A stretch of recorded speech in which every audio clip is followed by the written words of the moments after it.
Boa noite a todos, todas e todes. Nós estamos iniciando hoje o nosso quarto encontro de estudo do livro A Ideia de uma Filosofia Negro-Africana, de Marcien Toit.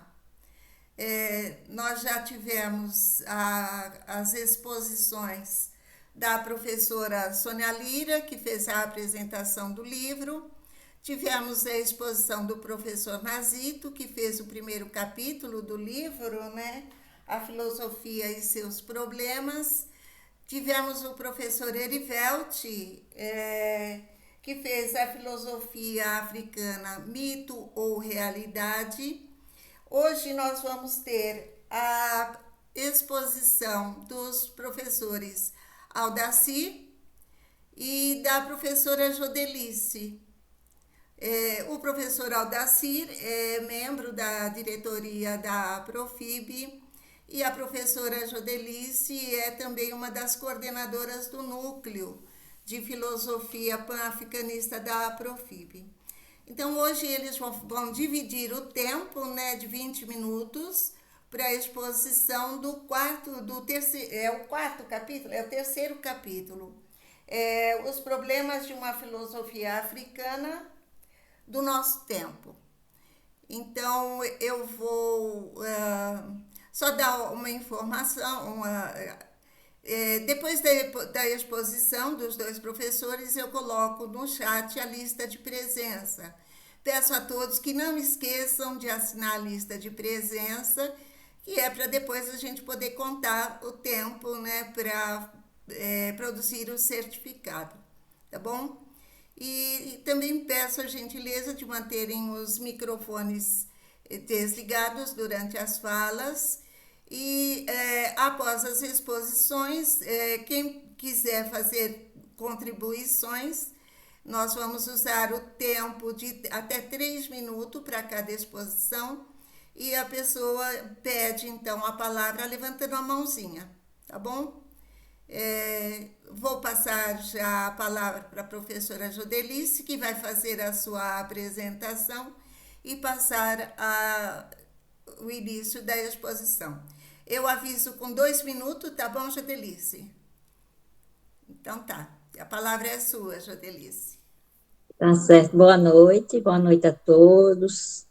Eu agradeço, né, o espaço da gente estar compartilhando, acima de tudo, né, são boas discussões, e assim, vou tentar ser bem breve, mas antes, né, de começar sobre o texto, né, sobre o livro, né, a ideia de uma filosofia negro-africana, de Marcier Tolvar, né, o camaronês, a gente fala de um jeito ou de outro às vezes, mas o que importa é a gente estar acompanhando, né? E assim, bem interessante.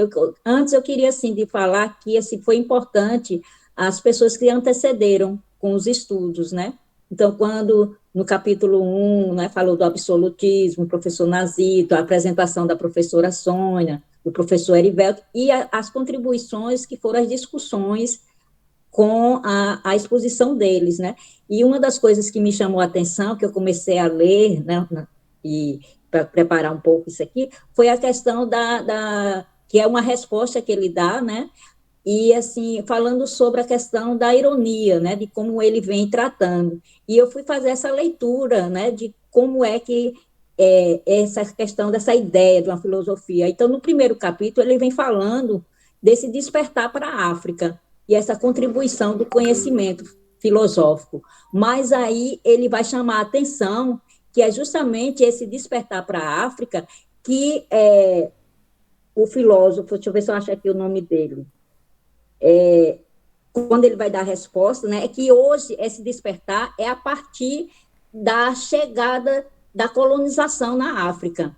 Então, a contribuição, né, desse ponto de vista, né, é nesse sentido. Então, quando eu vim ler sobre os problemas de uma filosofia africana no nosso tempo, eu acho que o problema também começa aí. É um problema criado pelo Ocidente, de não reconhecer a contribuição africana antes da chegada dos colonizadores. Então, esse, para mim, foi o primeiro problema que eu encontrei, né? Então, ele vai mostrar, né, dentro desse livro, justamente quando ele vai falar no segundo capítulo, a questão do absolutismo, e no segundo capítulo ele vai mostrar o que é que vem antes da colonização, que foi aquela exposição do Erivelto, quando ele vai trazer a cultura egípcia, vai dialogar com outros conhecimentos e mostrar que existem outros conhecimentos dentro do continente africano, que nem todos os conhecimentos previamente são filosóficos, mas são conhecimentos que têm antes da chegada dos colonizadores. Então, no primeiro capítulo, ele faz essa advertência, né? Que não é a partir aí é o que ele chama de o neocolonialismo, né?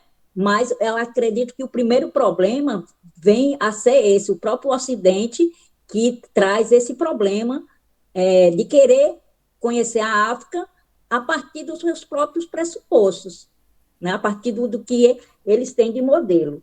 E aí, quando ele começa sobre os problemas de uma filosofia africana do nosso tempo, ele vai elencar, né, duas questões, uma questão geral e a questão específica, né?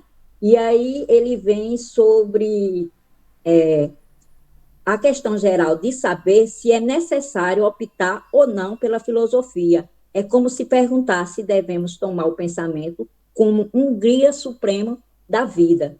E aí ele vem trazendo todo esse contexto e é preciso observar essa geopolítica da África, né? Esse território que hoje pertence à África. E essa geopolítica é onde implica todos os problemas. Um dos problemas gerais é essa questão da dominação e da exploração dos colonizadores, e como se ficou depois. Então, é preciso lutar pela libertação, é preciso lutar também pela sua identificação, que é o que a gente chama aqui, né, que a gente hoje também está aprendendo, eu também estou aprendendo, que é o movimento Sankofa, de olhar para trás. E quando você olha para trás, você também olha para si. Vem o seu interior para depois você ver quem vem atrás. Então, a partir do meu autoconhecimento e esse olhar para trás, que ele chama a atenção lá no capítulo 2, ele vai trazer justamente isso, né? Esse olhar para trás, esse movimento Sankofa. E a gente precisa ver essa geopolítica, esse problema geopolítico. E aí ele vai trazer a questão de que esse exercício, né, o pensamento, mito ou realidade. O pensamento é uma faculdade humana universal, cujo exercício envolve cada um pessoalmente. O que se chama no sistema mitológico fé ou crença, comanda, ao contrário, uma estrutura profundamente desigual e provoca dependência, uma vez que se trata sempre de se remeter a um ser superior, o que se diz respeito à verdade e às normas de comportamento. Isso está na página 52, quando ele vai trazer justamente essa questão do absoluto, né, e tentar refletir sobre esse mito e essa realidade. E na nossa questão da filosofia africana, essa realidade é a partir desse conhecimento e vendo essa geopolítica. Aí ele vai dizer na página 56 que a África só formulará uma grande filosofia moderna se ela se tornar, ou tender a se tornar, uma grande potência moderna, podendo se declarar responsável pelo destino do mundo sem ser motivo de piada. É essa a ambição que, sem dúvida nenhuma, fornece a energia necessária às tentativas filosóficas africanas atuais. Então, vem da questão da dependência econômica, vem da questão política e do poder. Então, ela só vai se tornar reconhecidamente, não pelo prisma depois da colonização, mas sim quando ela também se tornar economicamente independente. E aí ele vai trazer essa questão do capitalismo, né? Quando ele vai trazer essa segunda questão geral, que ele chama se nós somos a favor ou contra uma filosofia. E ele vai dizer que ele é, sim, a favor de uma filosofia enquanto reflexão, enquanto também reconhecimento de outros conhecimentos. E, nesse caso, o conhecimento africano. E aí ele vai elencar 6 questões. E a nossa condição atual, que ele vai falar da questão do capitalismo, da força do capitalismo, o nosso objetivo, que é um povo que luta pela sua libertação, busca reconquistar a sua humanidade perdida. Ou seja, o poder de se expressar e conceber, de decidir, de realizar o que ele decidiu. Este é o sentido que aí ele chama da revolução, que precisa, sim, de uma revolução que se possa efetuar. Mas, para isso, é preciso que eu também me reconheça, eu também chegue à questão da minha identidade, de reconhecer. E quando a gente está nesse processo de colonização ou neocolonização, existe essa... E essa negação do outro, ele vai mostrar um sentido de que a gente também, por ter perdido a identidade, a gente também tem uma relação entre o mestre e o escravizado. Ainda continuamos sem essa identidade. E ele vai chamar muito atenção a essa procura de identidade para que a gente realmente possa fazer uma revolução. E aí ele vai mostrar também que essa questão de dominação e exploração, né? E o nosso objetivo é sair desse domínio cultural. O outro ponto que ele fala é domesticar a ciência e a tecnologia. Então, é preciso que a África e que os outros povos também tenha esse poder da educação, tenha esse poder de ter a tecnologia e a ciência. Isso aqui me lembrou Ailton Krenak, quando ele vai levar para os Krenaks, né? A questão do celular, a questão de fazer documentários contando a sua própria história, e ele é muito criticado, né? Ué, o indígena com um aparelho de celular, e aí é o que o filósofo aqui ele vai chamar justamente a atenção. A gente precisa ter essa tecnologia e essa ciência a nosso favor, sem aquela fantasia do africano natural, ou como a gente também vê o indígena primitivo, natural. Não, tem que ter essa tecnologia. Para ter essa tecnologia, a gente precisa aprender também através dos estudos, do conhecimento, a ter esse domínio da ciência e da tecnologia. Faz parte de todo esse processo revolucionário que ele chama aqui, essa busca pela libertação. E aí ele vai trazer esse domesticar a ciência. Eu também me lembrei do termo que o Renato Nogueira usa, que é o escurecer, o negrecer, né? E vem um outro ponto, que é o Ocidente imperialista, inimigo do pensamento. Então, é aquele ponto que eu abordei no início, né? Então, quando se vê a África, no olhar do Ocidente, é o olhar do poder imperialista. E esse poder imperialista nos tira essa força de lutar, nos tira essa força. Então, a gente tem que ver também que existe uma força imperialista que também ainda nos nega. Sim, denegrir como sinônimo de esclarecer. E aí, eu demorei só também quando eu peguei esse nome, denegrir. E exorcizar o culto da diferença, ou seja, afirmar as nossas diferenças perante o Ocidente. Isso não é negar o Ocidente, nem é querer ser mais, mas que a gente possa afirmar e reafirmar e reconhecer isso, né? Essas diferenças. E aí, nesse ponto de exorcizar o culto, ele faz um diálogo com Sheikh Hamidou Kane, onde tem uma nação fictícia chamada de Alombé, né? Onde ele mostra esse conflito entre o Ocidente e o continente africano. E é a partir desse diálogo que ele vai trazer como esses conflitos, como eles se chegam, né? E aí ele, na letra, o outro ponto que ele vai fechando, né? Estou bem sintetizando aqui, ele vai dialogar com Fanon, com Franz Fanon, sobre a questão do renascimento cultural. E esse renascer cultural, né, vem também com essa ideia e com essa reafirmação do poder de liberdade e do poder revolucionário. E aí ele vai citar, Franz Fanon insistiu, com razão, na ideia de que a revolução como tal constitui um empreendimento de criação cultural. Isso é na página 70.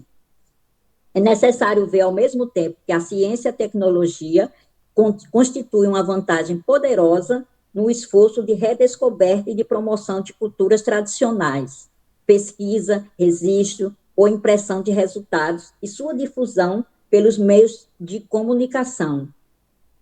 Tem um ponto aqui que eu tinha colocado aqui, eu anotei, mas eu acho que eu perdi aqui um pouquinho, quando ele fala que de nós, enquanto escravizados, né, nós fomos perdendo a nossa identidade, e essa identidade ele chama de adestrar, nós fomos adestrados, e me lembrou muito a fala do mestre Nego Bispo, onde ele fala muito dessa questão desse adestramento, né? Ele diz que esse processo de colonização é como um processo de adestramento, nos deram outro nome, né? Nos fizeram de outra forma, é como adestrar um animal, né? O mestre Nego Bispo também traz essa fala do adestramento, e ele traz aqui em um ponto, ele fala sobre o adestrar. E aí, no final, vou concluindo aqui, né? Ele diz, vou citar, né, na conclusão, que tem uma parte, aí ele diz, se isso é assim, a luta pela filosofia, que é preciso opor ao racismo colonial, às armadilhas ideológicas do neocolonialismo e à ofensiva do dogmatismo das mitologias semíticas, tem menos o significado de um empréstimo da cultura europeia do que o da recuperação de uma antiga herança a ser rejuvenescida e ser revalorizada, e, mais profundamente, de uma reconquista e de uma reafirmação de nossa identidade humana genérica. Então, ele traz toda essa abordagem de que essa ideia da filosofia africana tem suas diferenças, e essas diferenças é esse olhar para trás, né? E que a gente só vai conseguir nos reafirmar quando a gente também aprender a conhecer a nossa questão cultural. E quando ele fala da questão da cultura africana e do continente africano, ele fala muito dessa questão de nós estarmos, né, no capitalismo, de ter o domínio imperialista ainda, e esse olhar do Ocidente ainda é trazendo um olhar de que o Ocidente trouxe mais benefícios do que benefício com relação à cultura do que o próprio continente africano produz, e ele quer mostrar que não, que a gente tem ideias, a gente tem conhecimentos anteriores, que aí ele vai trabalhando, né, no capítulo 2, quando ele faz toda aquela discussão, ou dialoga com a cultura egípcia, com a cultura negra, e ele mostra que nem todo conhecimento pode ser filosófico, mas sim, também é um conhecimento que vem anterior à chegada dos colonizadores. Eu acho que deu um tempinho aí bom. Eu fui Obrigada. bem Passou um rapidinho, bem pouquinho, mas sucinta. tudo bem, Judelice. Aldaci? Tava tão bom, o Jodeli. Ele vai me chatear total. Tava todos e todas, companheiros, companheiras. Eu posso dizer a vocês que eu fiquei um pouco tenso pela questão da apresentação, pela responsabilidade, pelo compromisso, sabendo que somos companheiros e companheiras, mas para mim é uma honra, claro, e também estar junto com esse núcleo, nesse estudo, e já é o terceiro livro que a gente faz esse estudo coletivo, e trazendo hoje aqui pensamento do Marcian Toa, é uma situação bastante diversificada. Quando eu disse no início, ele faz uma crítica contextualizada à religiosidade, tanto do cristianismo, quanto do judeu-cristão, quanto do islamismo. Então, olhando para aqui, observando observando as páginas, estudando com muita atenção, fazendo destaque dos pontos que eu penso que são importantes para a gente estar conversando, é observar que ele faz uma crítica de como nós fomos e somos dominados através do absolutismo, através dessa questão da religião. Porque a religião ela leva a pessoa a não pensar a partir de si mesmo, mas a partir do outro, a partir de um pensamento de um Deus único, e isso vem trazendo para nós esses vários problemas que aconteceram e que acontecem até hoje na África.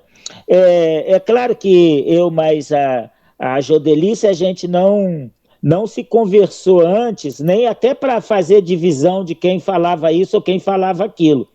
Mas a leitura ela é tão instigante que ela nos leva a dar esse percorrer todo esse processo.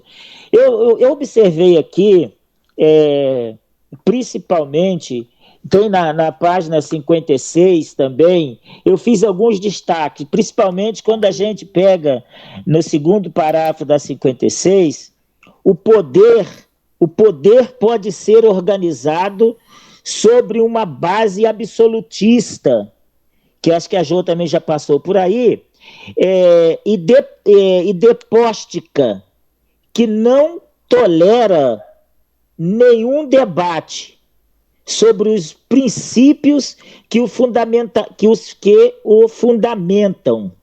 Então, ou seja, quando a gente pega que essa questão do poder, como que ele se dá, né?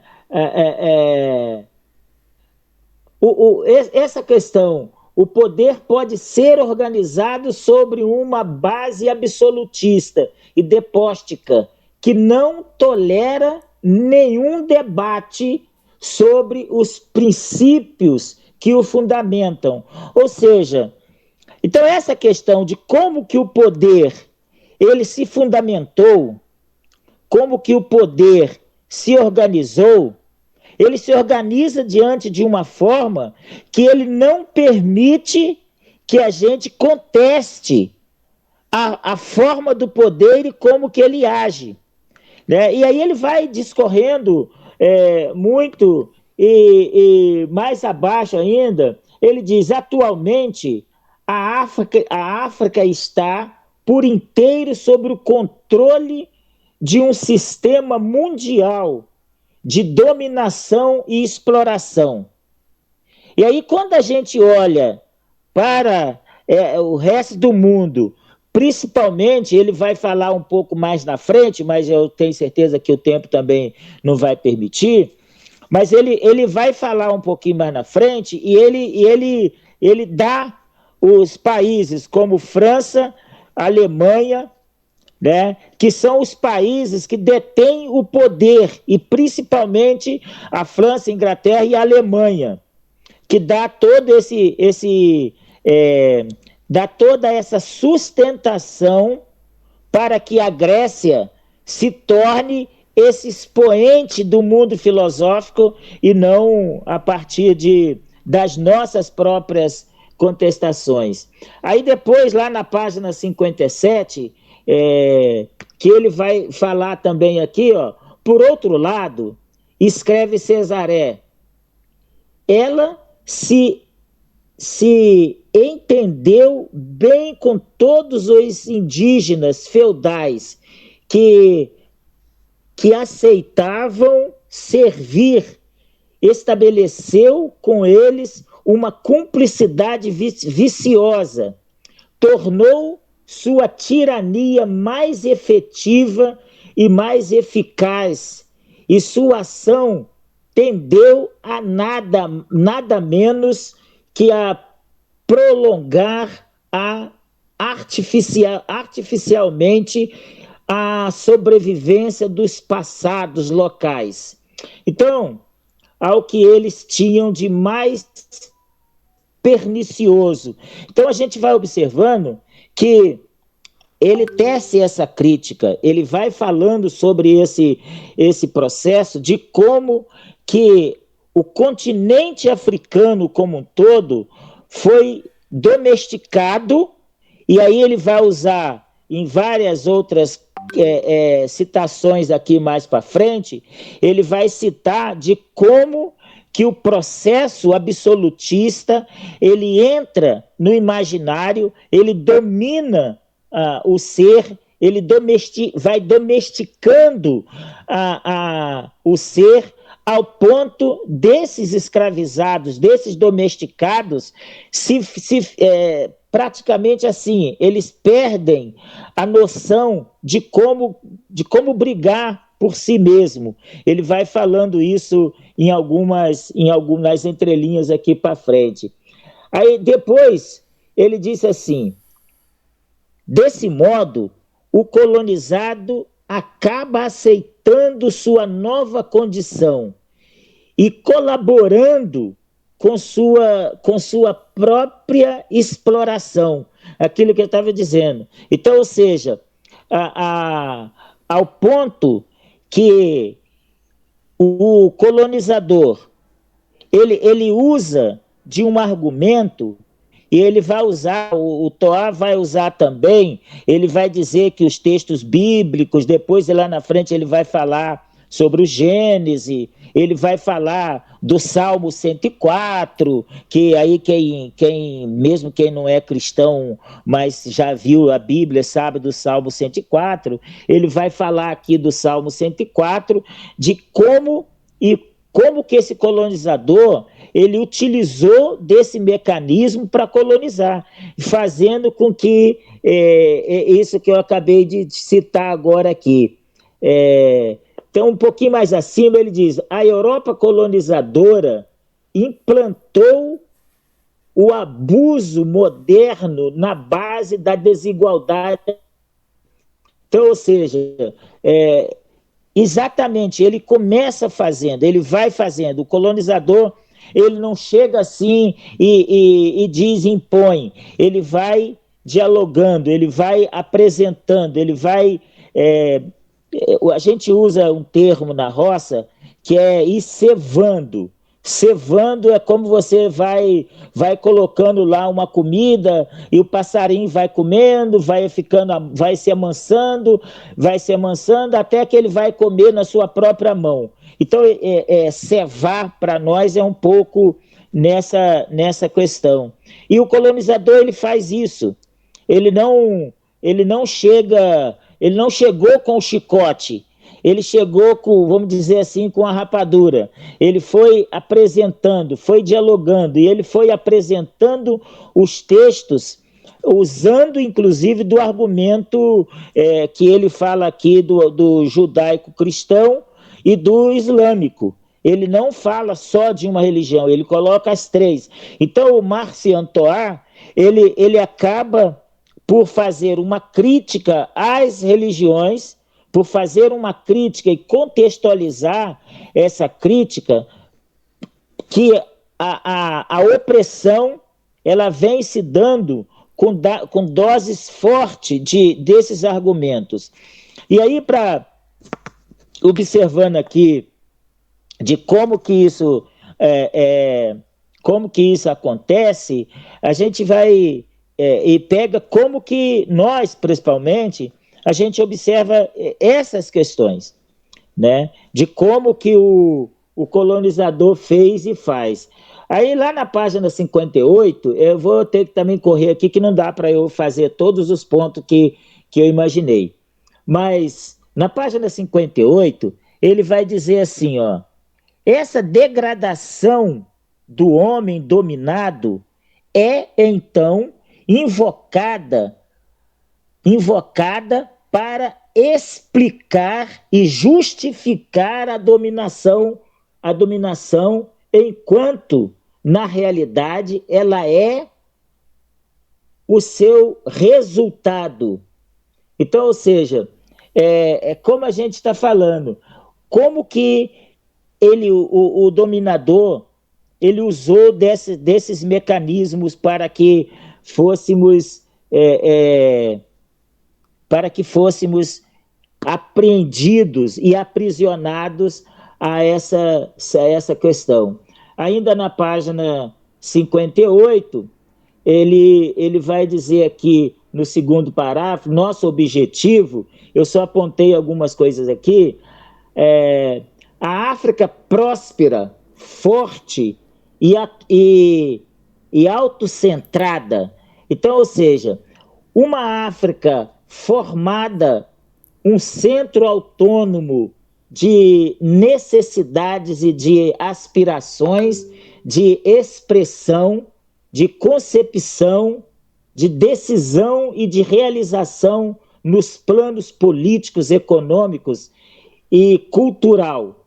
Esse é o sentido da revolução que se trata de efetuar. Então, ou seja, para que a gente... E aí eu estava quando fazendo a leitura e observando aqui o nosso núcleo, né, tem alguns momentos, que todo mundo já leu também o livro, vai estar observando, que tem algum momento em que é chamada a nossa atenção, no sentido bem tranquilo, de o que nós vamos fazer, o que nós, enquanto este núcleo de filosofia pan-africanista, de estudo de filosofia africana, o que nós estamos propondo, qual é a nossa proposta para a sociedade. É lógico que em outras palavras, mas está colocado mais ou menos nesse sentido.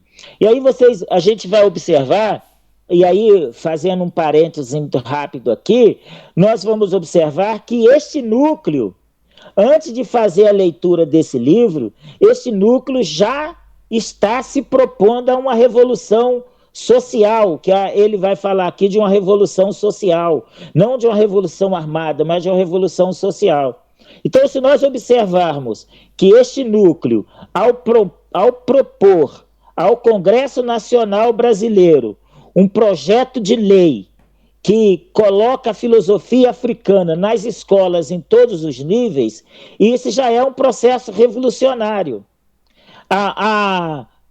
Este núcleo e esta entidade, ao fazer uma proposta, uma carta ao presidente da República, pedindo uma audiência para discutir essa questão da filosofia, e nós chegamos até o MEC com uma proposta desta entidade e deste núcleo, esse núcleo então esse núcleo já cumpre um papel fundamental na sociedade brasileira.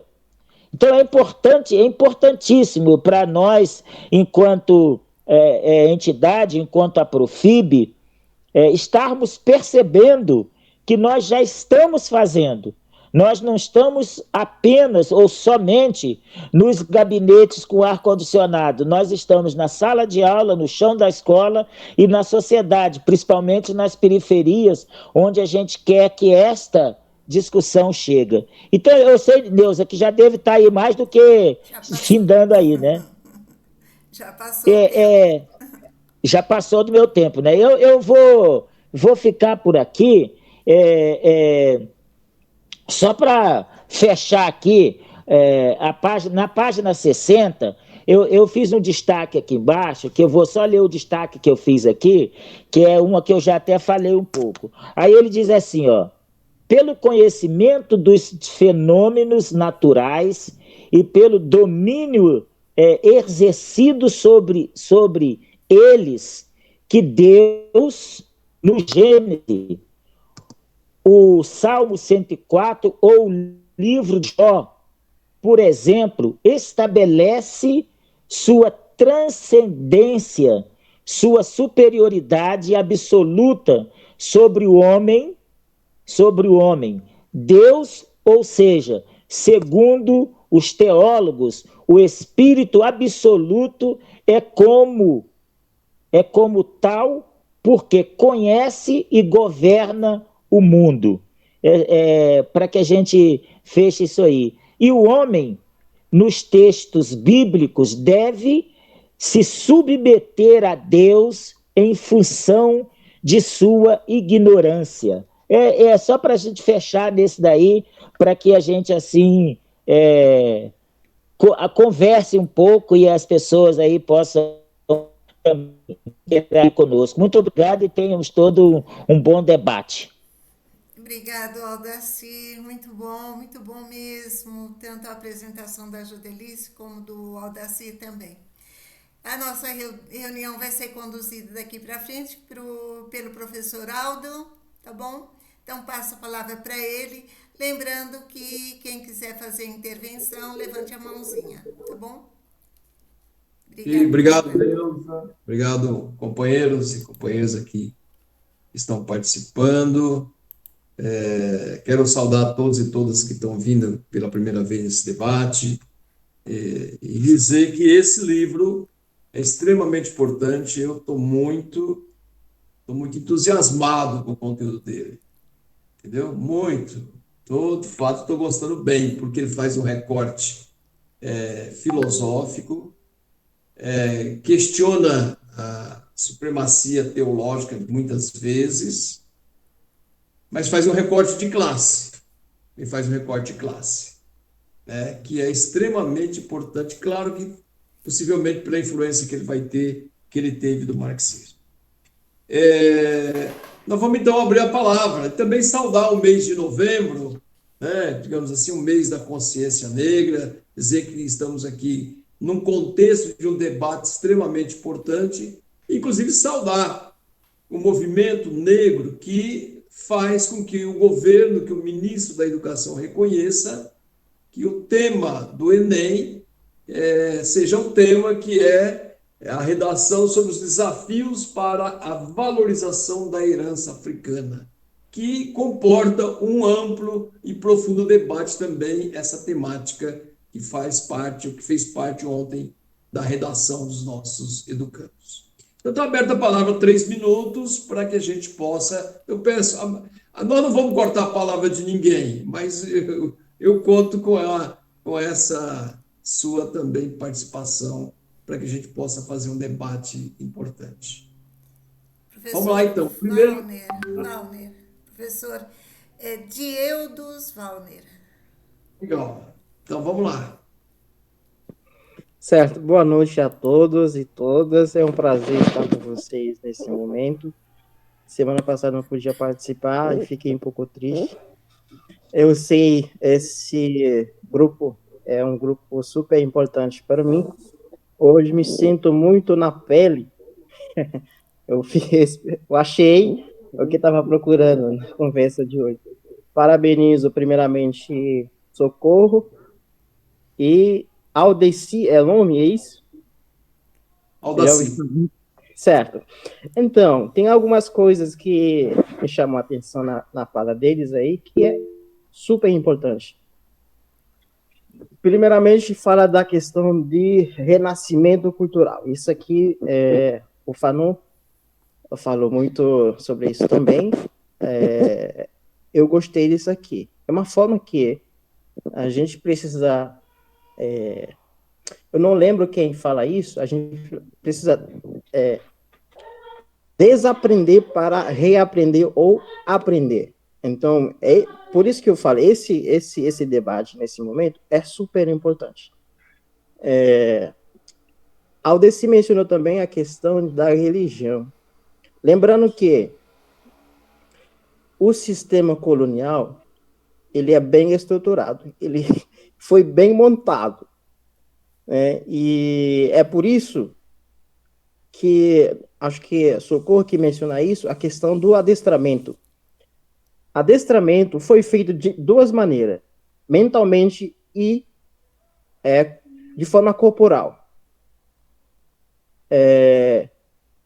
O colonizador, ele adestra o servo, como Hegel menciona, né, que é o escravo, para reproduzir a cultura colonialista. Eu não lembro quem foi que me fala isso, sobre a questão do neocolonialismo interno.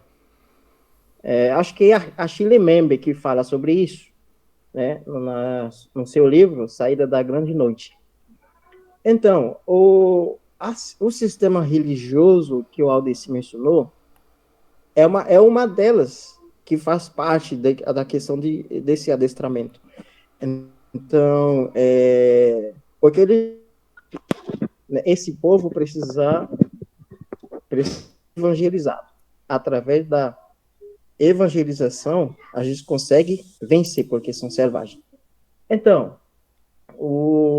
uma coisa, filosoficamente falando, né, a religião não dá uma liberdade em si para a gente, né, mas a filosofia sim.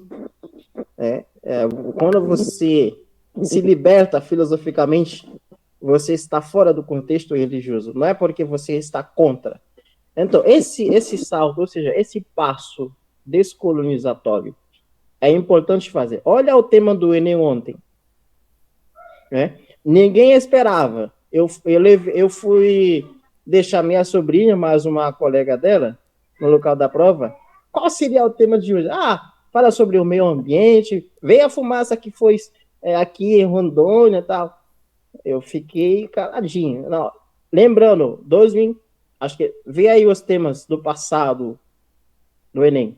Então, falando sobre isso, levando isso aqui, não. A filosofia africana não foi levado na sala de aula. Porque muita gente vai falar, o que tem a ver com a filosofia e tal. Falando de filosofia, a filosofia africana, né? A herança africana. Então, esse debate é importante.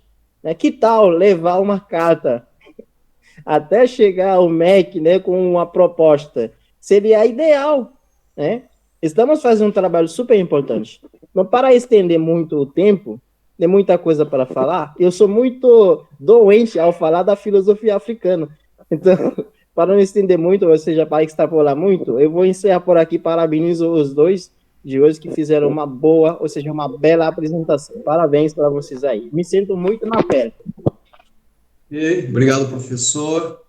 Bom, vamos mais duas falas. A fala é ou pergunta ou considerando considerações sobre a fala dos expositores, tá bom? Fique à vontade. Tem mais... A Neuza que está pode dizer quem é a própria Neuza, que eu estou aqui no celular. É Marco Túlio. Marco Túlio, 3 minutos. Boa noite, vocês estão me ouvindo? Sim. Que bom.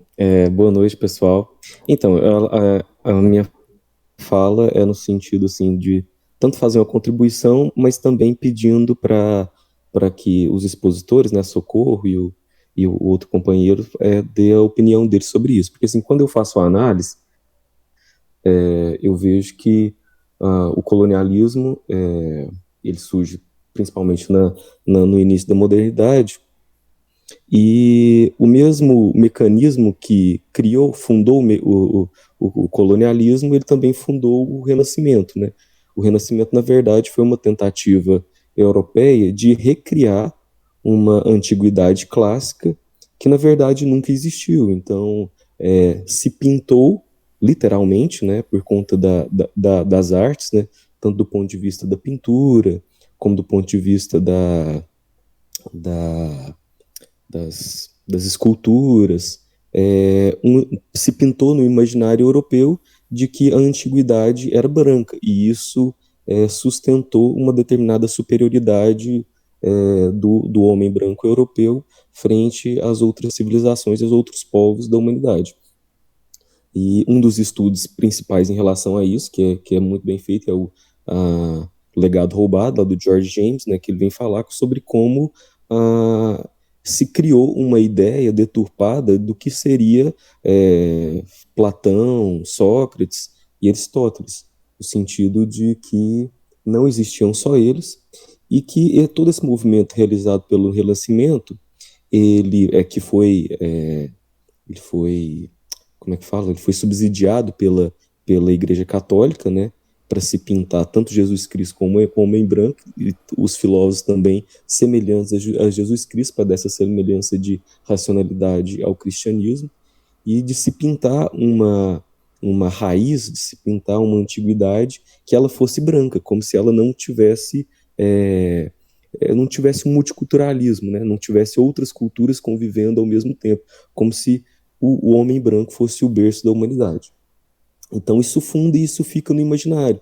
E quando os colonizadores vão, eles vão com esse pensamento de que eles são superiores e detentores de um saber original da humanidade e vão levar a civilização para povos que não tinham nenhum tipo de conhecimento.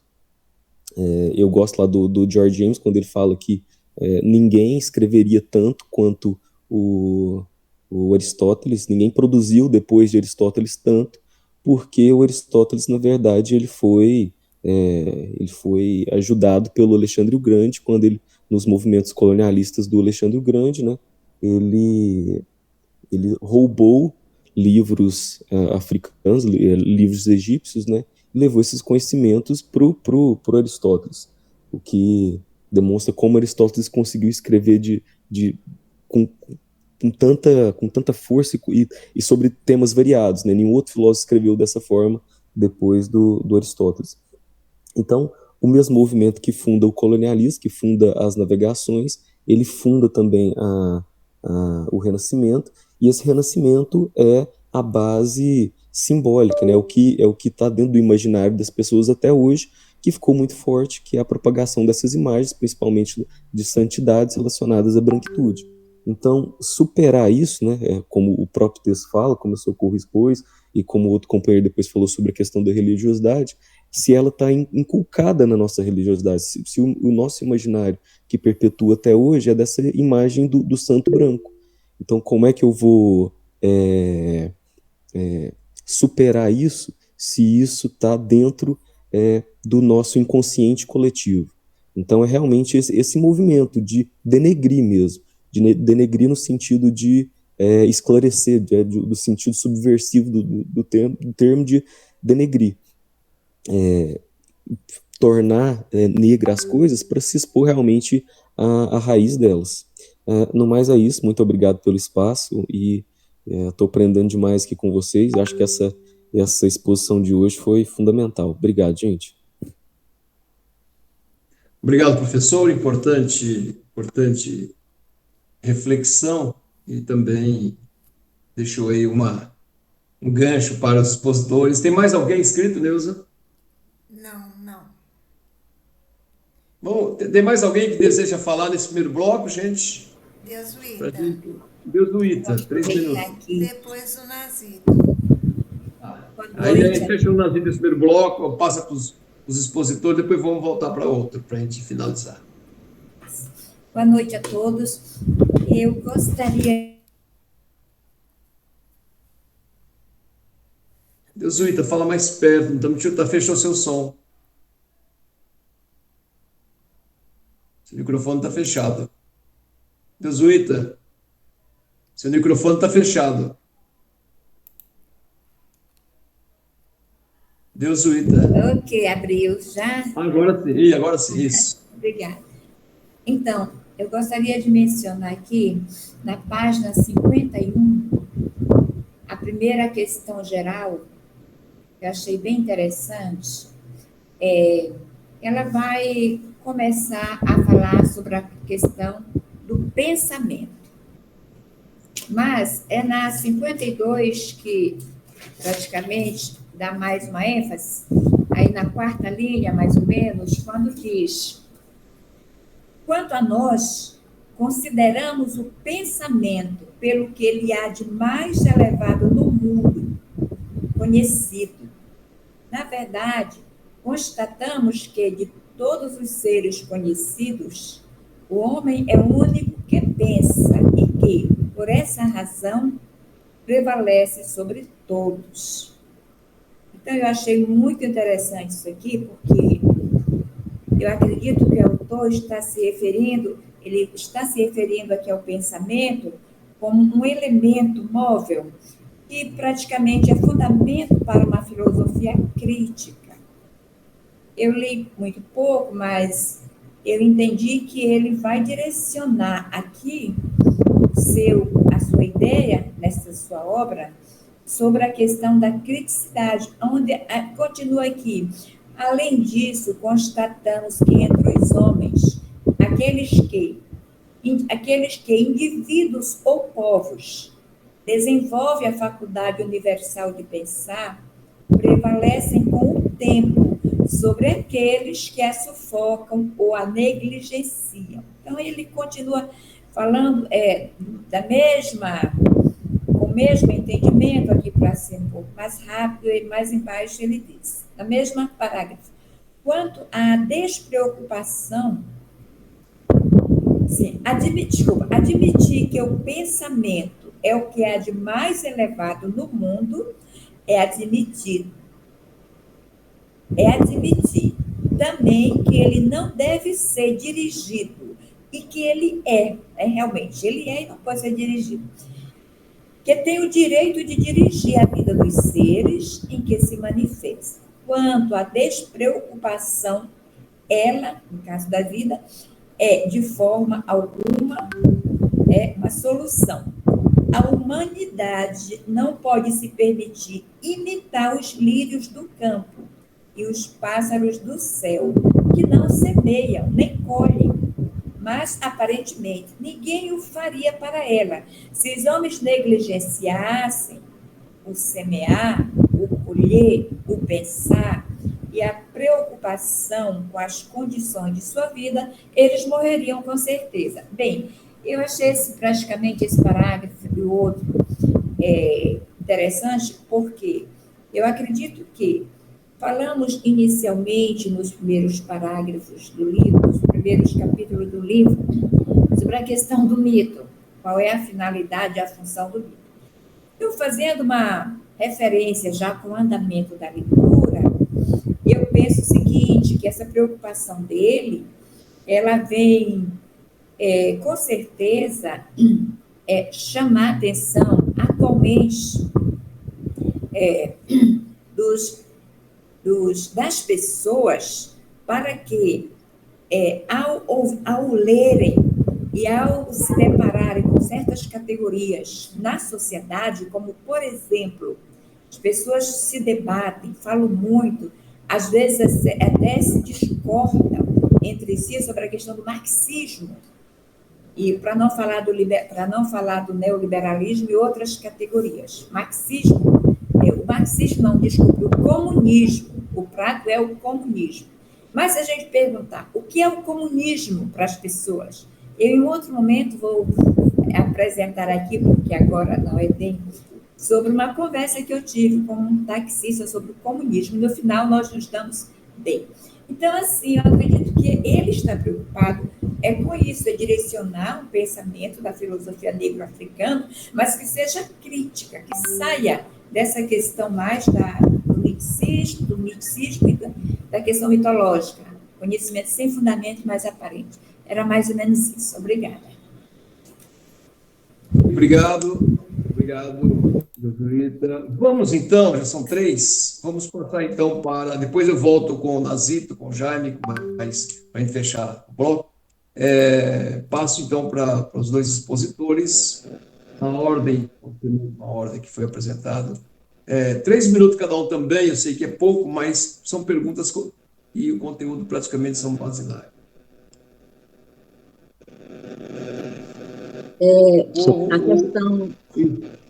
A questão do iluminismo, da modernidade, né? Ele vai trazer no livro, né? O Marcial, enrola aqui a minha língua, mas o filósofo ele vai trazer que é o abuso da modernidade, né? Ele vai mostrar que é justamente esse imperialismo que aconteceu dos povos europeus, né? E aí ele vai chamar isso de abuso da modernidade, que é a desumanização das pessoas, né? E essa desumanização que vai trazer isso.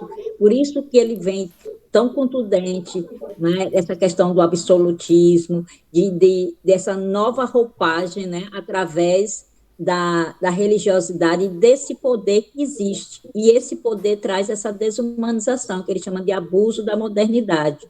Tem nesse ponto que ele fala aqui, quando ele vai fazer o diálogo com a aventura ambígua, né, que tem uma nação fictícia, E me lembra muito o nosso processo educacional, ou pelo menos eu me identifiquei muito pelo meu processo de reconhecer, de se valorizar enquanto pessoa negra, enquanto mulher negra, né, dentro dessa sociedade.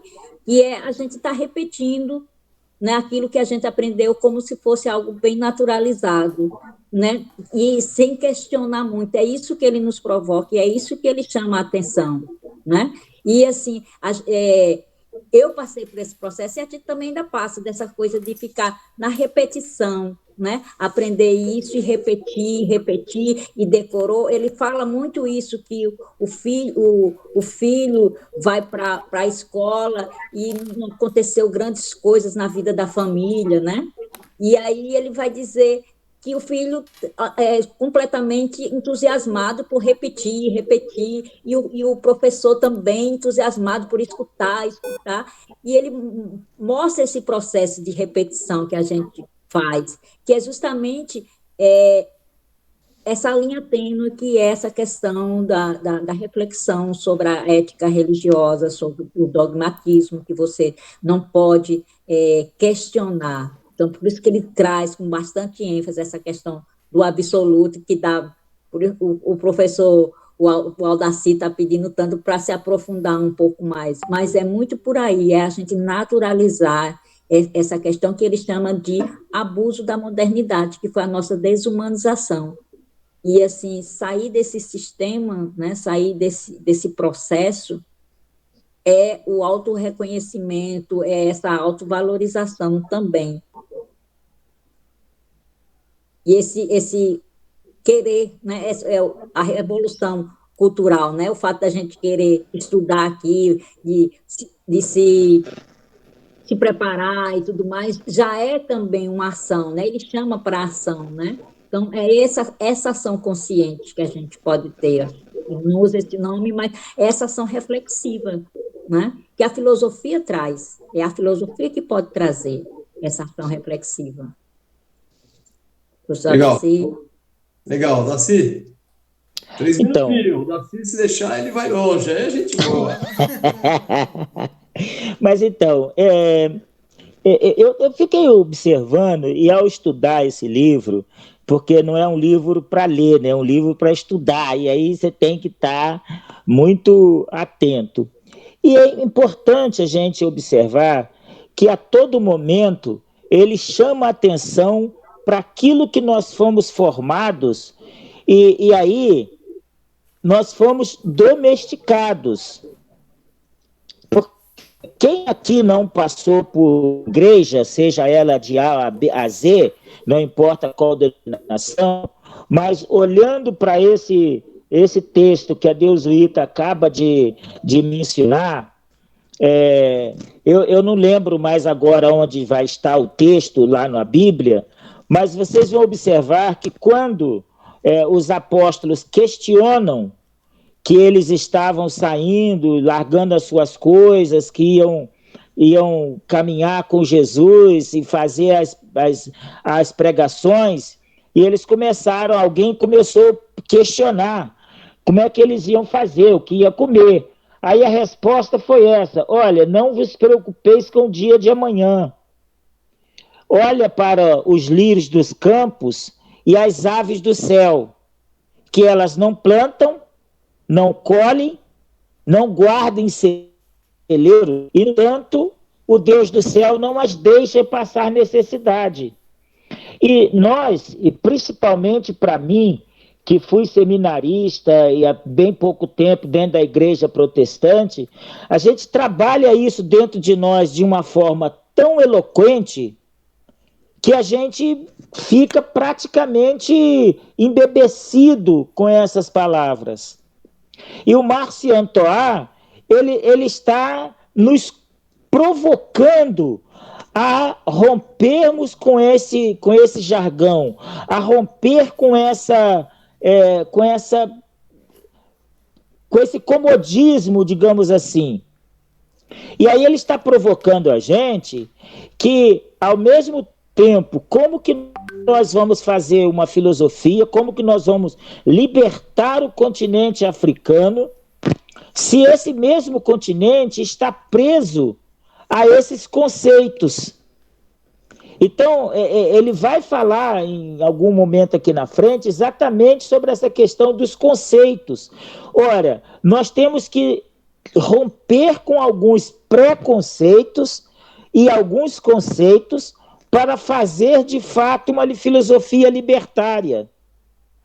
Então, ao observar, o Aldo até falou aí que realmente é um livro pequeno, mas de uma profundidade incrível, porque ele provoca a gente a fazer revolução. E quando a gente fala aqui de revolução, que ele fala de uma revolução social, não é falar que a gente vai pegar em arma, é uma revolução social, é o que a gente está fazendo, é o que esse núcleo se propõe a fazer quando entra na periferia e fala para o menino que ele é um menino negro e diz para ele de onde ele veio, quem ele é e por que ele é. É esse o debate que a gente tem trazido aqui e tem provocado a gente de forma muito... Então, quando a gente pensa, nós ainda pensamos com a mente do colonizador. Nós pensamos com a mente do colonizador. Então, ou seja, descolonizar a nossa mente. Por isso que eu tenho trabalhado, às vezes, discutido com esse tema, que é a descolonização da alma, a descolonização das nossas mentes. Porque descolonizar para o enfrentamento, para um trabalho, para as lutas cotidianas, significa romper com esses jargões. É isso. Não vou mais não, Aldo, pode ficar tranquilo. Tranquilo. Não, tá bom, tá ótimo, você está disciplinadíssimo hoje, tá ótimo. Legal. Mas, mas também em nenhum momento, em nenhum momento ele diz que é proibido pegar em armas, né? Em nenhum momento ele diz isso também, né? Mas assim, só para... Gente, agora o Nazito. 3 minutos, depois o Jaime. Quem mais pretende falar nesse bloco, já levanta a mão, porque nós vamos fechar e dividir o tempo, porque nós vamos encerrar 21h30, todo tem sido assim. Tá bom? Quem mais já levantou a mão? A Valderez levantou a mão. A Lucília também levantou a mão. Eu vou seguindo a ordem aqui. E o Abel? Tá. Então vamos fazer assim: Nazito, Jaime e Valderez. Tá bom? E depois a gente abre novamente. Nazito? Pois não, Aldo. Boa noite. Boa noite. Então, só para tentar aqui um pouco contribuir com o debate, né, que está bastante fecundo, iniciado aí por Jodelice e depois pelo Preto Lindo, né, assim, Aldo, assim? Pois é. Então, de fato, como você colocou, Aldaci, esse texto é realmente um texto, um livro para estudo, e para estudo, assim, bastante exigente, não é assim, mais demorado. Bom, mas para ganhar aqui o tempo, de fato, esse inclusive, um dos propósitos do livro. Não é? Mas, assim, eu quero colocar...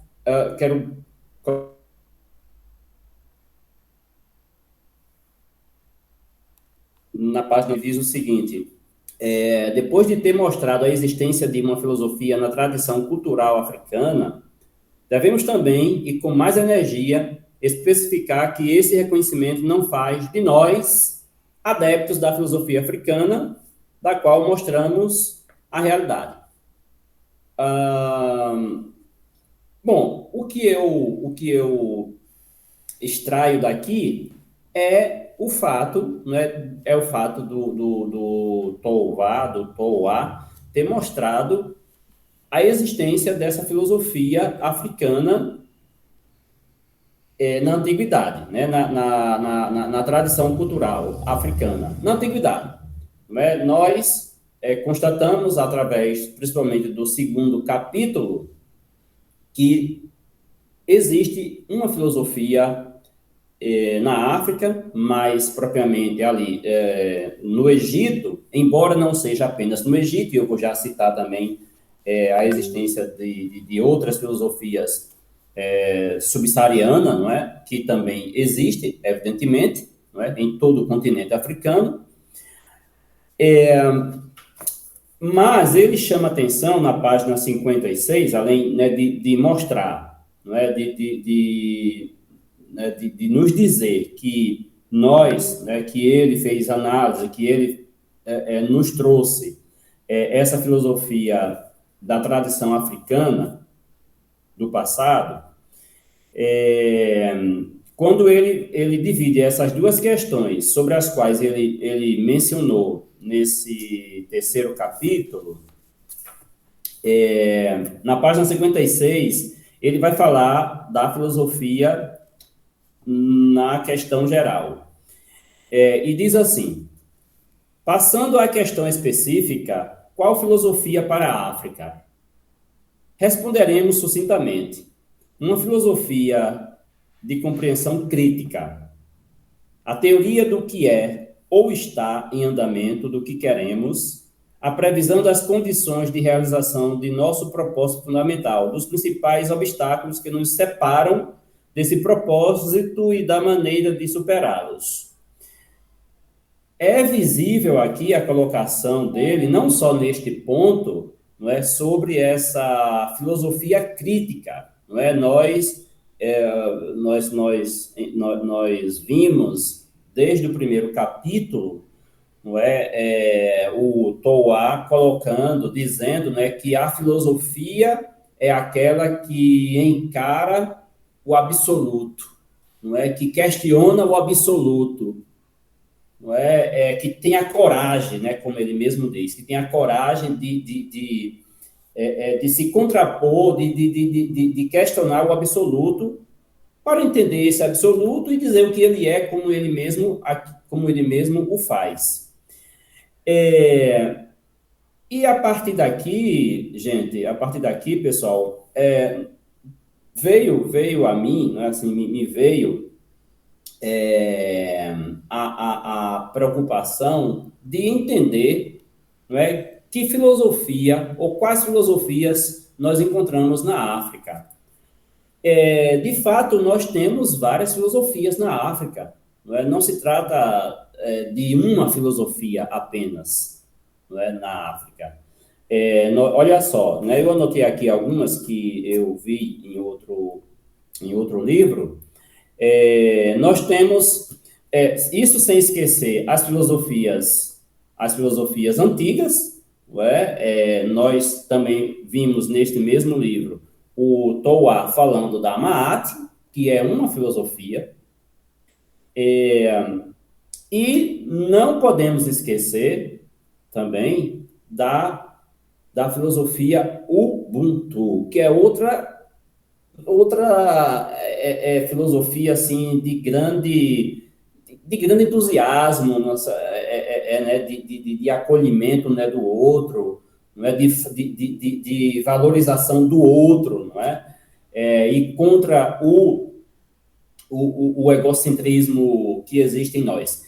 Mas olha só, né, para não me alongar tanto, nós vamos ver essas explosões de filosofias, sobretudo no século XX, através dos movimentos contra o colonialismo, né, os movimentos em prol da descolonização africana. Nós teremos a diáspora negra, negritude e o pan-africanismo. Todos são movimentos e também correntes de pensamento africano, não é? Foram movimentos e ideias africanas, né? A diáspora negra, a negritude e o pan-africanismo.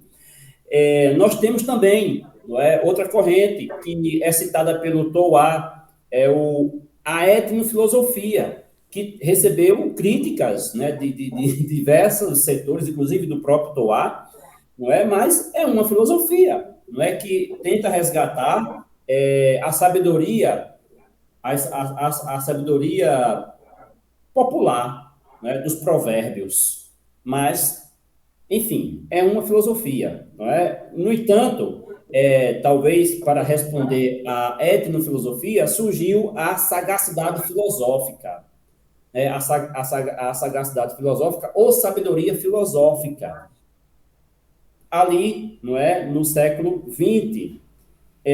Também surgiu a filosofia profissional, filosofia ideológica nacionalista, já é outra, já são outras. A filosofia profissional, uma, a filosofia ideológica nacionalista, outra, e por aí vai. Certamente existem tantas outras que nós ainda não conhecemos, que eu, particularmente, ainda não conheço. Então, era isso que eu queria colocar. Obrigado pelo espaço. Obrigado, Nazito. Nazito é o nosso doutorando aí no Mahat, não é isso? Interessante esse estudo especialista. Que bom! Aqui nós temos um pessoal preparadíssimo. Próximo, Jaime, doutor Jaime. 3 minutinhos. Está fechando seu som, Jaime. Oi, boa noite a todos, né? Os queridos companheiros, professores ilustres aqui, todos os expositores, grandes mestres. Acho que a professora Neuza tinha falado que era Valderez antes de mim, ou não? Você levantou... Pode ser você, Jaime, já começou, pode ser você. 3 minutinhos, porque nós estamos aqui com o tempo escasso. Depois eu vou Valderez, tá bom? É que eu percebi que ele levantou a mão e depois... Acho que caiu e depois a Valderez levantou. Eu quis respeitar o fato dele ter levantado a mão antes e depois ter baixado. Mas tudo bem, ou você ou a Valderez. Já está falando, continua. Eu queria fazer uma pergunta. Pode fazer pergunta aqui, já que eu não tenho essa cátedra aqui dos nobres mestres, né? Eu queria trazer esse contexto. A filosofia é uma disciplina que estuda a existência, que estuda a verdade, né? Que é o amor, a sabedoria, né? Que é o enxergar mesmo, né? Com os pés no chão. Pelo menos é a ideia que eu tenho, né? Eu não sou nenhum professor na área, mas é assim que eu vejo a filosofia, que é essencial, né? Para o nosso entendimento, até para a nossa paz, né? Pessoal, né? E eu queria ver um questionamento. Foi falado aí, um dos professores falou da relação do Aristóteles ali na Grécia, né? Alexandre o Grande. E a gente vê aí, superficialmente, a filosofia, a história, ela foi produzida e desenvolvida. Vocês estão me ouvindo? Sim. Tá. Ela foi desenvolvida acompanhando lutas. Se você pegar o próprio catolicismo, ele foi de uma maneira imposta ali pelo imperador lá no século III, Constantino, né? Então, tudo isso veio acompanhado de lutas, né? Também. A sabedoria, o desenvolvimento, tudo sempre foi acompanhado de lutas. Trazendo isso para o contexto atual, a gente vê, aí é que vai entrando a pergunta minha, você vê que um desenho hoje, quando você fala assim de tecnologia, de inteligência artificial, que veio, né? A internet, ela foi produzida na Segunda Guerra Mundial, né? Que era um meio de comunicação, e ela veio de luta e foi imposto, e foi aproveitado esse meio de comunicação, né? Que hoje é muito latente, né, na sociedade mundial, né? Aí você vê ascensões de vários grupos, né, extremistas até e tal.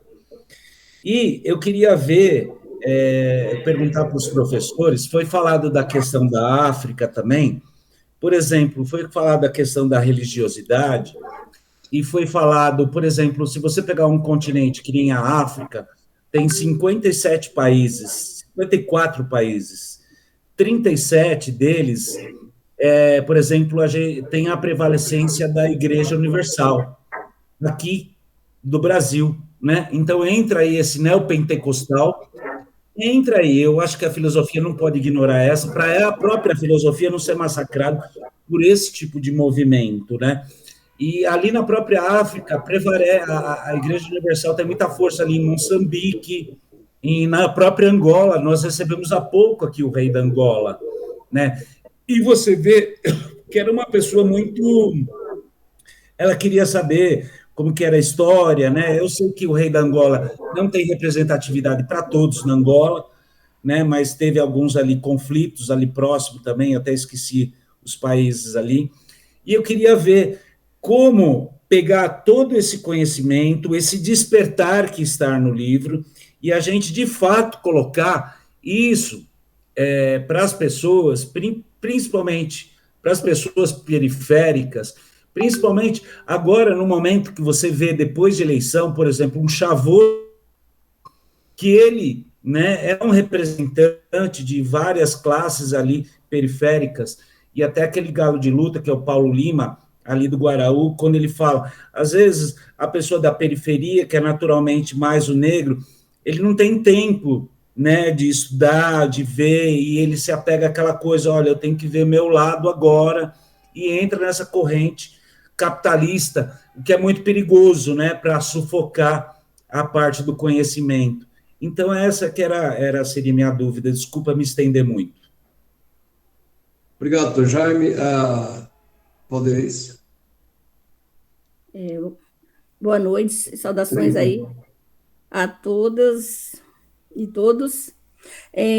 Parabenizar aí pelas exposições muito boas e também a Profib aí por essa atividade. Eu não tive acesso, eu me inscrevi hoje, não tive acesso ao livro, à leitura, mas a partir da exposição eu vi que foi citado muito a questão da domesticação, da desumanização, né? E eu não sei se o livro ele trata especificamente da questão das colonizações africanas, ou se de uma... Mas, de qualquer forma, diante dessa colocação, da domesticação, e que é um fato das maneiras como os colonizadores usaram para apagar ou matar, exterminar mesmo diferentes formas de culturas e saberes, e é como algo importante para perpetrar o ideal de exploração deles. Porém, eu queria saber se tem, em algum momento, ele coloca sobre as resistências, porque me parece que eu não sei se enfatizar só essa questão esqueci o termo que eu acabei de usar, da submissão, aí, da domesticação, se não teve esse outro lado também, se há uma citação, um apontamento das resistências, ou ficou só mesmo nessa questão da domesticação. Outra coisa, queria aproveitar para falar que está fazendo 21 anos a Lei 10.639, que trata do ensino da cultura afro-brasileira, cultura e história afro-brasileira e africana, né? E pouco avanço teve nessa questão, né? Inclusive, eu e algumas professoras estamos do ano travando aí umas batalhas, e um grupo coletivo que a gente está chamando provisoriamente, pelo menos, de escola antirracista, para fazer essas... E lembrar que essa disciplina, porque para muita gente pensa que esse tipo de ensino, de educação, é apenas para as aulas de história ou artes, para ficar no âmbito só da questão da cultura e da história. Na verdade, ela permeia todas as disciplinas, né?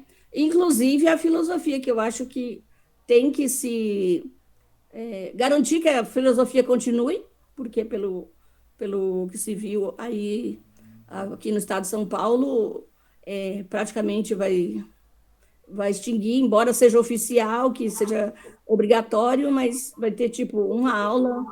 Acho que o Aldo pode ter até mais informações sobre isso. Ou seja, estão tirando, né? Mas exigir que não só que continue, mas que esteja presente a filosofia africana nos seus mais diversos âmbitos, né? Tanto das cosmovisões dos vários povos, lá da África e das populações em diáspora, quanto de autores, né?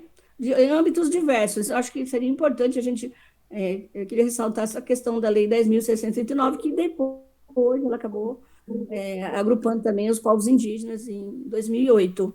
Mas é fundamental que a gente faça isso, isso a partir do ano que vem, exigir que esteja nos planos pedagógicos, que as secretarias de educação, as diretorias de ensino, incluam nos planos pedagógicos para ser colocado em todas as disciplinas. E para não ficar só no âmbito da arte e da história. Tá? Então, é isso. E a pergunta, só ressaltando, voltando um pouquinho, sobre essa questão das resistências, se tem alguma citação em relação a isso. Obrigada. Tá. Obrigado. Próximas, é que nós estamos com problema do tempo agora, já 21 e 27, eu queria ver se a gente afunilava um pouco mais, mas não vamos tolir a liberdade e o tempo de ninguém. Próximo inscrito é a Neuza, você tem aí? Você tá com... É a Lucília e depois o professor Santos Paulo. Lucília. Eu acho que a gente pode encerrar as inscrições, né, Eldo? Não, já está encerrada praticamente. Primeiro, agradecer a oportunidade, tá, professor Aldo, aí pela referência da Profib. É a primeira participação que eu tenho, as presenciais eu não consegui participar, e essa online eu vi hoje de manhã pelo grupo do Zé Neguinho, e eu falei, bom, eu vou me inscrever e tentar participar, porque a gente sabe que as demandas de atividades também são grandes.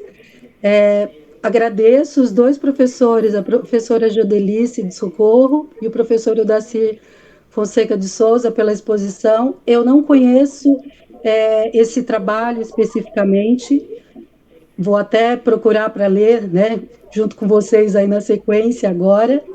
No entanto, assim, vem com as temáticas que eu já venho estudando tem um tempo, e aí uma das questões, uma das referências que eu gostaria de partilhar aqui, que me provocou um pouco, além do que a colega falou anteriormente agora, é a questão das disputas do poder, que essa referência, ela se coloca quando a gente começa a trazer essa questão para a escola, né, diretamente para a escola, porque esse espaço de poder da filosofia, como uma referência eurocêntrica, foi pensado como natural ou naturalizado, como foi apresentado, e aí quando a gente começa a colocar que já tem vários teóricos falando sobre isso, e que, inclusive a gente, como, no caso eu, como uma mulher negra, né, falando sobre isso, estudando sobre isso, eu me coloco também como uma referência, além de ser objeto de pesquisa, ser a pesquisadora, então aí já muda muito, né, essa perspectiva, e dá uma mexida em toda a estrutura, e especificamente no espaço onde a gente está trabalhando, porque primeiro vem a questão é sua, porque você é a pessoa negra, e a questão não é minha, é a questão da humanidade, e eu, como humanidade, preciso pensar nisso, porque não fui eu que inventei, mas eu preciso trabalhar para resolver parte desse processo, né? Então, eu fiquei muito feliz de poder ouvir do grupo que está, nesse momento, trabalhando essas questões. Né? Teria muitas coisas aqui, mas pensar mesmo na Lei 10.639, a questão do Enem, tem uma outra referência, que as escolas particulares estão trabalhando isso. Muitas escolas particulares têm isso no currículo, a questão da Lei 10.639 trabalhada. A escola pública não tem isso trabalhado.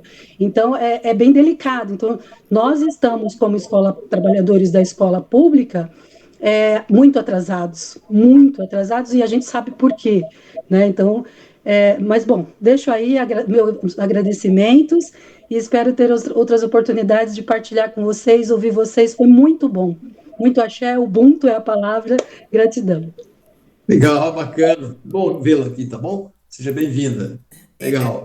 Próximo. Só antes do professor Santos Paulo, o pessoal que hoje está aqui pela primeira vez, eu vou incluí-los no grupo do Núcleo de Filosofia Pan-Africanista. E lá tem o PDF do livro, tá bom? Então, amanhã o pessoal vai ter acesso ao livro, quem ainda não tem. Legal. Professor? Boa noite. Noite. Boa noite a todos. Meu nome é Pedro Paulo, né? Eu sou professor aqui em São Paulo, né, de filosofia na rede pública, né? No evento passado, né, houve aqui uma colocação, né, do professor sobre o livro Ser uma Conversa, né, de filósofos africanos, né? Então eu passei também a fazer a leitura a partir dessa perspectiva de um diálogo entre eles, né? Entre eles lá e logicamente, né? Estando, né, neste plano, né, fazer alguns recortes, né, que eu destaquei aqui, né, na página 27, né, que ele fala: as pesquisas direcionadas, né, afirmaram com uma facilidade e uma insistência suspeitas o caráter essencial e irrecuperavelmente religioso do negro, na intenção apenas velada de imunizá-lo contra as ideologias modernas, particularmente o marxismo ateu, né? Então ele coloca que, ao meu entender, lá houve um estudo sobre as obras de Karl Marx, né? E de lá foi, né, direcionado, né, para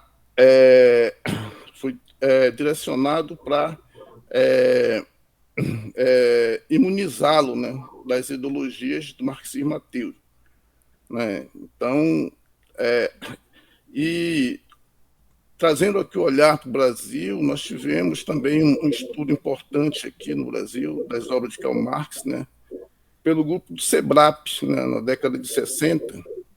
Inclusive, né, o Fernando Henrique Cardoso, né, e o José Arthur Gianotti também, filósofos, né, que coordenaram o grupo, também fizeram um estudo, né, sério da obra de Karl Marx, né. Porém, né, houve os críticos, né, que detectaram que o estudo realizado não foi para detectar, né, qual é o estado do capitalismo no Brasil e o seu processo de transformação, ou né, o estágio do capitalismo, né, a sua estrutura, né, da exploração do trabalho. O estudo que eles fizeram não foi para isso, né? Então, qual foi o objetivo do estudo que eles fizeram sobre a obra de Karl Marx aqui no Brasil? E nós tivemos um resultado aí, né? Ele se tornou presidente da República, né? E, né, qual foi o uso que ele fez desses estudos, né? O que ele implantou na classe do proletariado, né? Como ele conduziu aí, né, o estado que nós encontramos hoje, digamos, porque ele tem uma responsabilidade, né, no estudo da obra que ele fez, né? E hoje nós temos uma apresentação de uma reindustrialização pelo nosso governo, né? Então, eles estão pensando, né, que tipo de estrutura industrial vai ser implantada e que tipo de proletariado nós teremos lá dentro, com todas essas mudanças que nós estamos acompanhando aí, do processo técnico-científico, né, essa diversificação, né, do processo de trabalho, processo de produção, né, da distribuição da mais-valia, né? Como é que esse proletariado está? Será que existe um grupo também importante, né, de estudos econômicos, né, que está avaliando, né, esse novo processo de reindustrialização do Brasil que está sendo proposto pelo nosso governo, né? Então, esse é um ponto que eu queria levantar, né?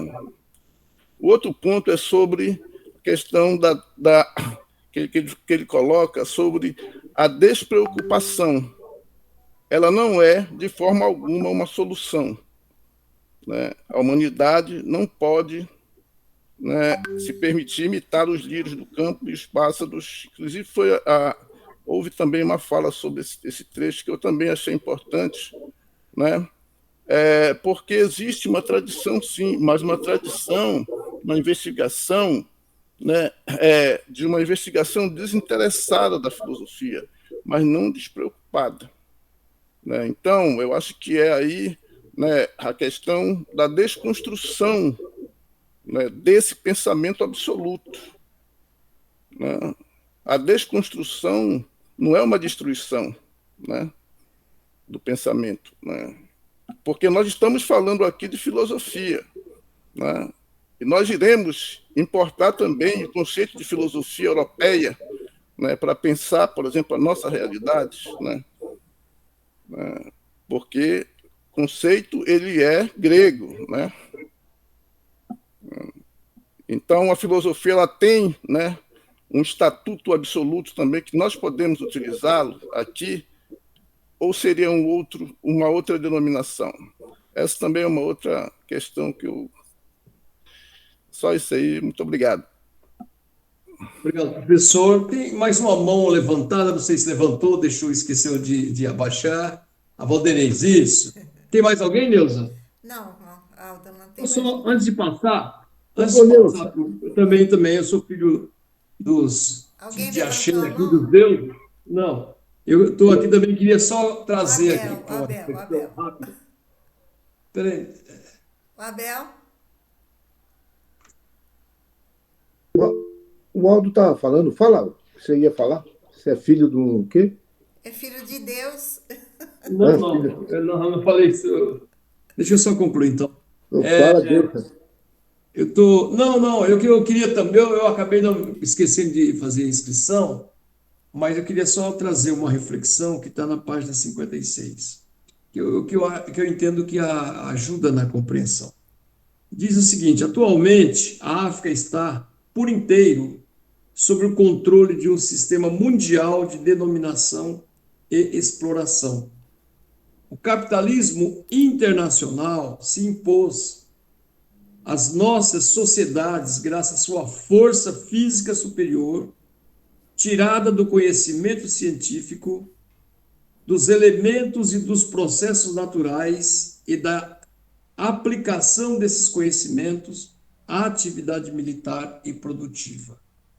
Então, ele vai colocando o debate de que, para ter uma grande filosofia, ou para se resgatar o conceito da filosofia africana, é também necessário ter um grande combate dentro de um contexto político necessário para romper com esse processo da colonização e da neocolonização. Então, se os companheiros que puderem falar sobre isso, eu agradeço também. Abel, o último para nós devolvermos a palavra para os dois companheiros expositores. Sim.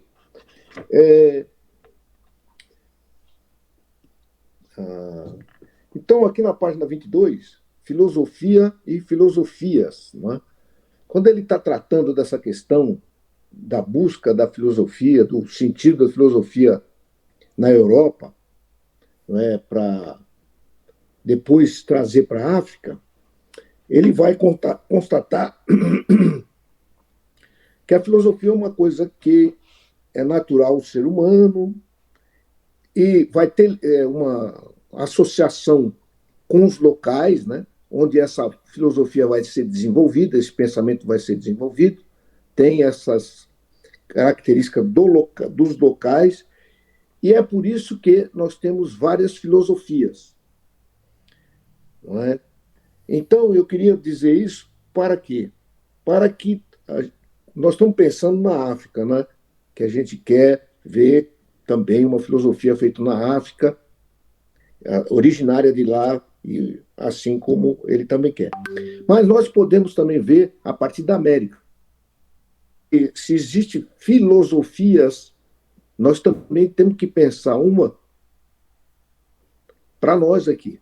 Quer dizer, a obrigação nossa também pensar a nossa realidade aqui. Nós queremos lá, a África, mas também devemos estar pensando aqui.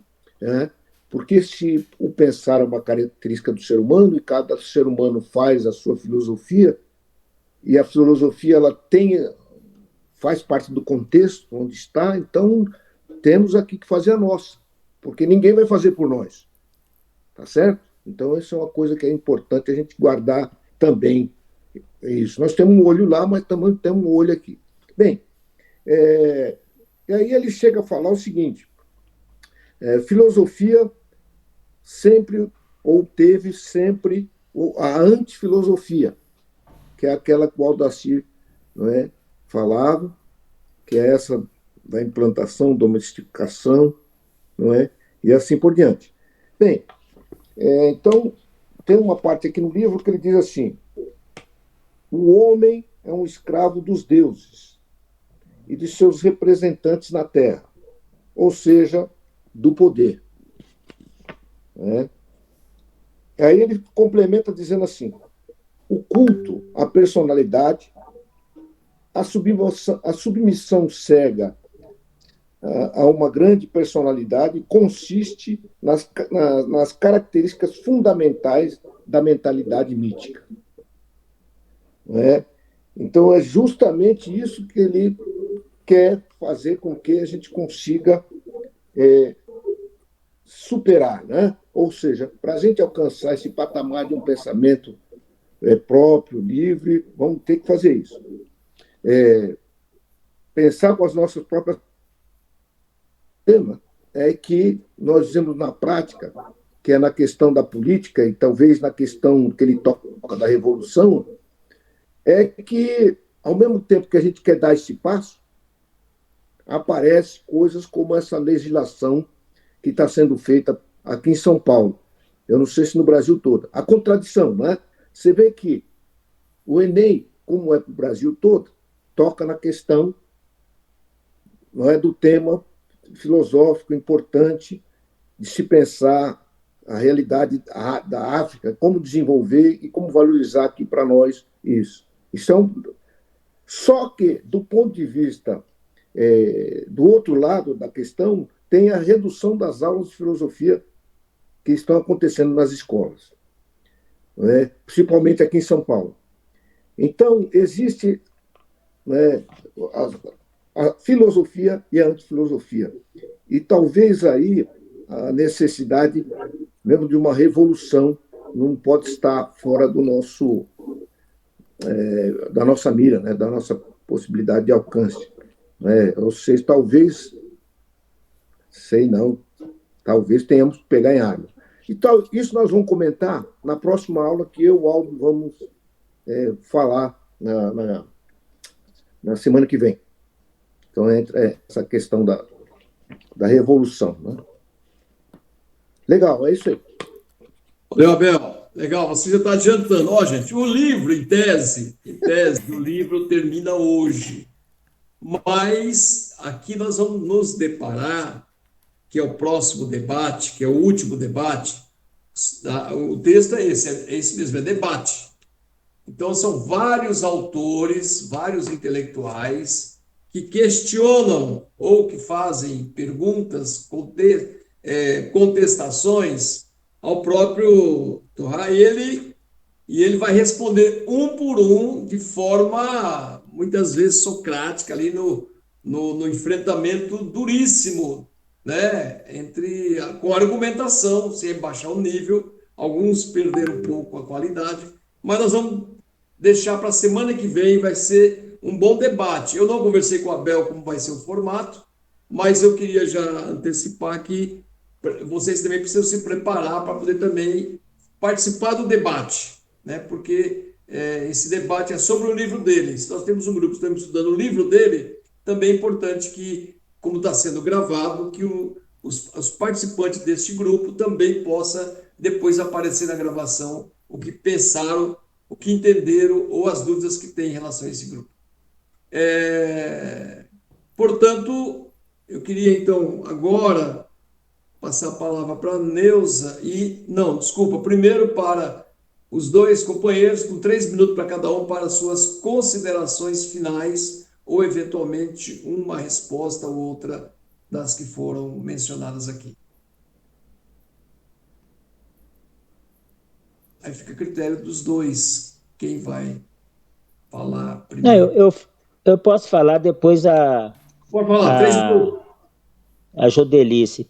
Então, eu primeiro agradeço a presença de todos e todas pela densa participação, as pessoas que estão chegando pela primeira vez nesse núcleo, que sejam bem-vindas. Nós temos aqui já há algum tempo feito algumas discussões coletivas e buscando exatamente esse aprimoramento dos conhecimentos para que a gente leve para a sala de aula, para os alunos, etc. e tal. É importante comentar que esse núcleo ele começa com uma fala, inclusive, do companheiro Aldo, que é impossível um grupo de professores de filosofia, num país como o Brasil, que tem uma maioria de população negra, e só estudar os filósofos europeus, e muitos deles com a conceituação e a formulação, inclusive, do escravismo. Então, nós começamos a criar esse núcleo de estudos africanos, estudo de filosofia africana, começamos aí a participar, a fazer esses debates, e esse núcleo tem crescido ao ponto do nosso debate, as nossas conversas, como eu já mencionei, de nós propormos um projeto de lei federal que institui a filosofia africana nas escolas do Brasil de todos os níveis, né? Então, esse núcleo é de fato e de verdade, é um núcleo de professores de filosofia e filósofos que querem realmente fazer a transformação da sociedade brasileira. É claro que nós estamos bebendo da fonte dos filósofos africanos para que a gente coloque e traga para os filósofos brasileiros, professores de filosofia brasileiros, que estão ligados a esse núcleo, que estão ligados à Profib, um conhecimento a ponto de intervir na transformação da sociedade. E só para concluir e fechar aqui o pensamento, a fala do Aldo em relação à questão que ele fala que está na página 56, só esse pequeno trecho da leitura já dá um seminário de um dia para que a gente aprofunde na questão do colonialismo, do neocolonialismo, da questão do capitalismo, desse neocapitalismo que hoje transborda na sociedade. Então, nós temos aí uma longa caminhada para buscarmos esse conhecimento. E é claro que ele não vai se extinguir aqui, hoje e agora, como na filosofia nunca se encerra um debate, é um debate permanente. Portanto, da minha parte, eu agradeço a presença de todos, agradeço a paciência de todos, e estamos juntos, e axé para todos nós. Axé. Jodelice? Começando com os agradecimentos, né, a todos e todas aqui presentes, ou quem vai ver depois também, mas, assim, a discussão, né, a provocação é nesse sentido, né, da gente também ainda continuar. A gente só trouxe alguns pontinhos também, né, uma gotinha no oceano, né, e, assim, relacionado à questão, eu fiquei pensando aqui bastante, né, e a questão da religiosidade. Então, a gente tem aqui na diáspora, né, o crescente número da questão do neopentecostal e tal, e o quanto isso hoje ele é atrelado à questão do poder político. Então, é essa grande questão, quando ele fala muito aqui do absoluto, e o que a gente vê hoje na nossa realidade, né? É esse uso desenfreado da questão religiosa, de trazer ele como o absoluto, universal, né? E até sem querer fazer um trocadilho com algumas igrejas, né? Que também usam esse termo universal, né? Para trazer realmente uma ideia única, mas é uma ideia que é onde é que a gente pode refletir sobre isso, né, em relação ao nosso modo de viver também no espiritual, né, que é esse poder imperativo que vem por trás dessa forma religiosa. Também uma professora perguntou aí sobre a relação das resistências, o que é que o Márcio Talval vem trazendo. Ele trabalha muito no capítulo 2, quando ele vem trazendo os conhecimentos filosóficos, que foi trabalhado com o professor, né, professor Herivelt, e também no primeiro capítulo, quando fala da filosofia de Maat, quando fala do absoluto. Mas ele traz isso à tona, né, para mostrar que esse conhecimento existe e está aí. E ele vai fazer esse confronto do conhecimento europeu com esse conhecimento, e ele só vai trazendo essa ponta. Ele trabalha muito no segundo capítulo, né? A questão da reflexão filosófica, e é isso que ele traz, né? Desde o início, que é a filosofia é uma reflexão do absoluto, né? A gente tem que também refletir sobre o absoluto, né? E isso, eu penso, né? É complicado, muitas vezes, assim, porque é trabalhar a fé, os valores, as crenças que a gente já vem, né, naturalizando, né, já vem sendo adestrado, ele usa esse termo do adestrar, né? E é essa filosofia que hoje a gente também tem em diáspora.